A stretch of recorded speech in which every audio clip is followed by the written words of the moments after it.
నమస్తే people, welcome back to my YouTube channel. So నేనైతే ఈరోజు Vinayaka Chavithi special mini vlog చూపిస్తున్నాను మీకోసం.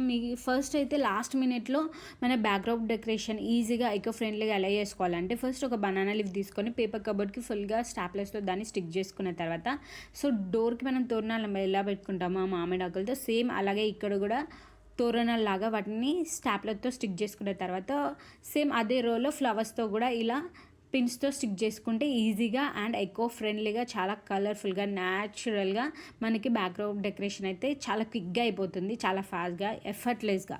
సో వినాయక చవితి రోజు యాక్చువల్లీ చంద్రుడిని చూడొద్దు అని చెప్పి ఒక రీజన్ ఉంటుంది. సో దీని వెనకాల స్టోరీ ఏంటి అంటే, ఒకరోజు వినాయకుడు పార్వతీదేవతను తీసుకొని వెళ్తున్నప్పుడు దారిలో చంద్రుడు కనిపిస్తాడు అనమాట. సో చంద్రుడు వినాయకుని వెటకారం చేస్తాడు.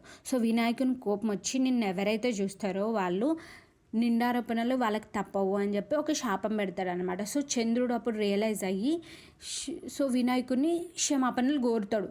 సో వినాయకుడు సరే అని ఎక్స్క్యూజ్ చేస్తాడు, కానీ ఆ శాపం మాత్రం చేంజ్ చేస్తాడనమాట. జస్ట్ ఏంటంటే, మిగతా రోజులు ఎప్పుడు చూసినా పర్లేదు, కానీ వినాయక చవితి రోజు నిన్ను చూస్తే మాత్రం చంద్రుని ఎవరైతే చూస్తారో సో వాళ్ళకి నిండారోపణలు మాత్రం తప్పు అని చెప్పి ఒక శాపం అలాగే ఉంటుందన్నమాట. సో అందుకే వినాయక చవితి రోజు చంద్రుని చూడొద్దు అనే రీజన్ మనకు ఉంటుంది. Thank you for watching. మీ కనుక వ్లాగ్ నచ్చినట్టయితే please do like, share and subscribe to my channel.